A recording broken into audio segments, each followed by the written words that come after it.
Good evening. Welcome to Prime Business with me, Emma Davis. To our stories, Economist Dr. Edu Owusu-Sarkodie says Ghana receiving the $360 million from the International Monetary Fund will send positive signals to investors about the recovery made by the economy. His comment follows the IMF indicating confidence of having its board meeting in June to approve and disburse some $360 million to Ghana. According to him, the yet-to-be-disbursed bailout package from the IMF is crucial for a further recovery of the economy.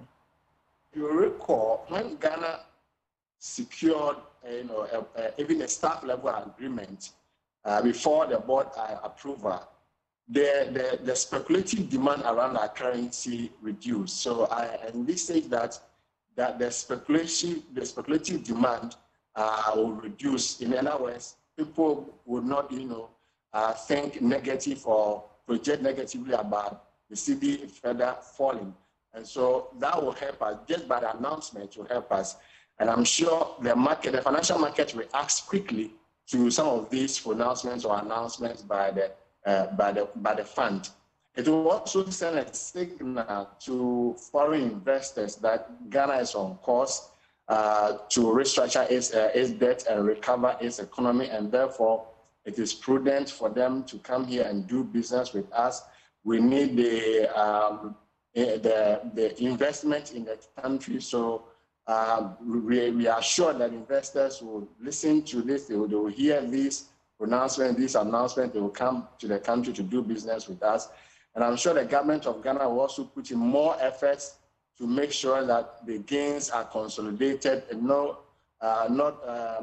that we don't return to the old days of high inflation. Everybody, all stakeholders will come on board. I'm sure media and academia will all make sure that the economy gets back on track, and then at the end of the day, it will benefit all of us. All we are all looking for is for the economy to recover, grow, and create jobs. Until we get there, I always say that we have not fully recovered, so we are.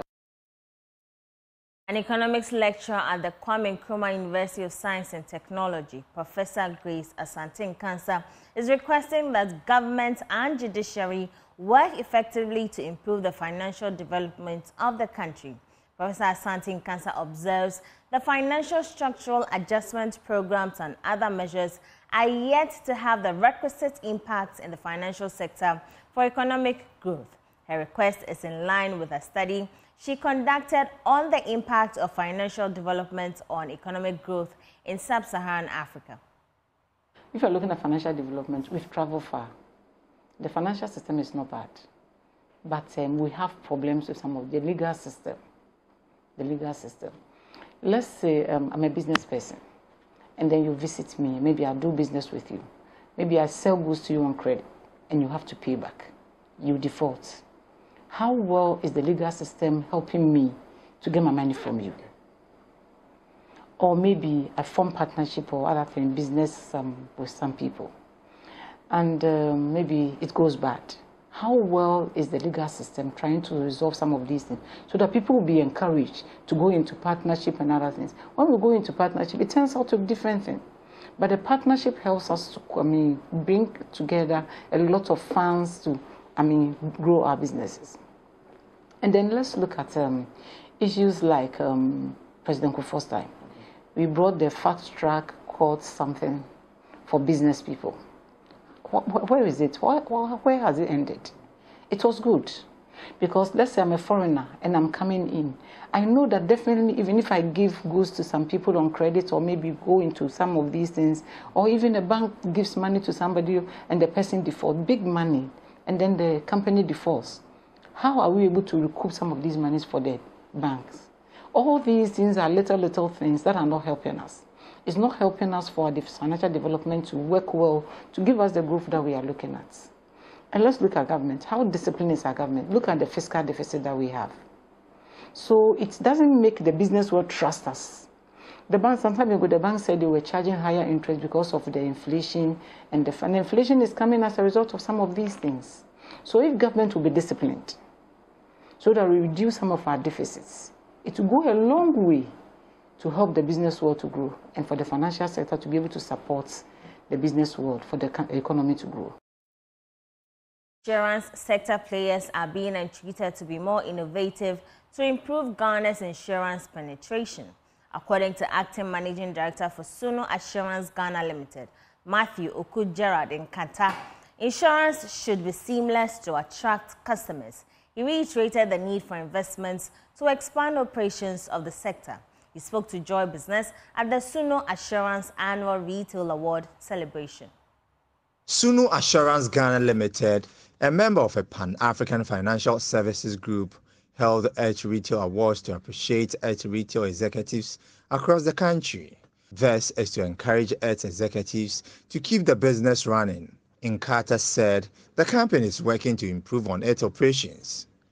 The challenging in prospecting, these are general challenges of the industry, and these are challenges that are also related to how insurance industries behave.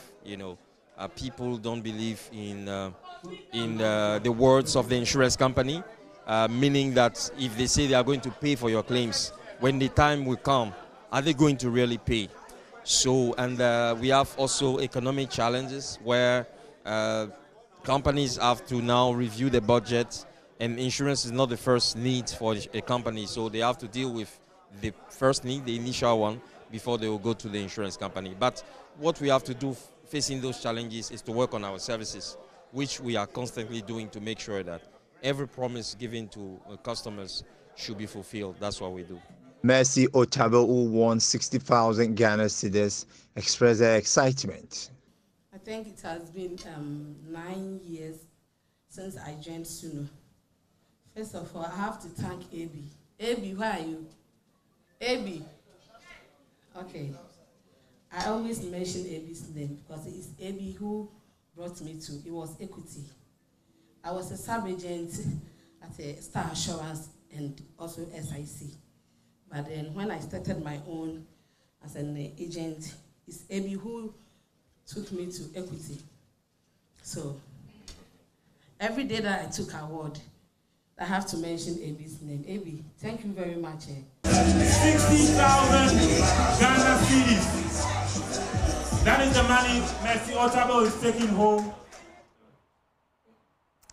That's all for tonight on Prime Business. I am Emma Davis, but I leave you with Entrepreneur in You series. When you run a marketing campaign, what will it take to get one person or an entity interested in your product or service?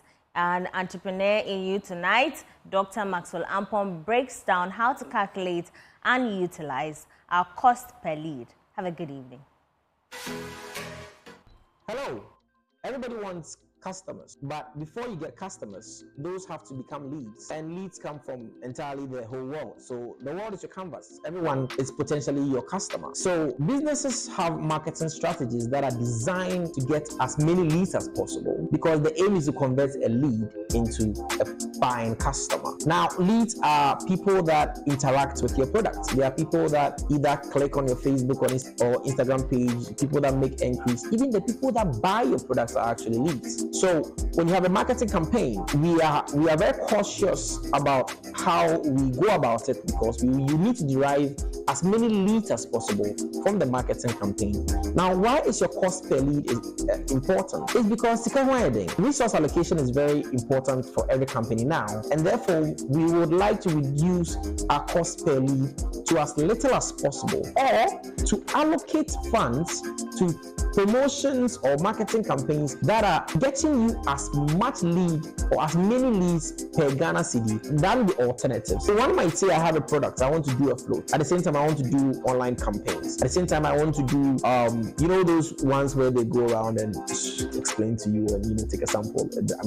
I think floats do that, but this is like one-on-one explanations, right? Let's assume you have 3 different campaigns. Your cost per lead is the cost of the campaign divided by the number of leads that it generated. If campaign number 1, you spend 10,000 on it and generated 20 leads. Now, that would mean that your cost per lead is 500 cedis. Assuming that on your online campaign, you spend 10,000, you had a lot of impressions. That's not a lead. No, impressions are not leads. But you finally got people to click on your Facebook or Instagram, and they interacted with your product or your company one way or the the other, and the 10,000 that you spent got you 1,000 leads. That would mean that you spent 10 cities to get 1 lead, as opposed to as you spend, let's say, 10,000 on the third campaign where you got 100 leads. It means that the third campaign you spent 10,000 to get 100 leads, giving you your cost per lead of 100 cities. From this, you'd easily be able to tell that the second campaign is more efficient at generating leads than the other campaign. So stay tuned as the next episode tells us about our conversion rate, which is the efficiency of converting those leads into actual paying customers. Thank you.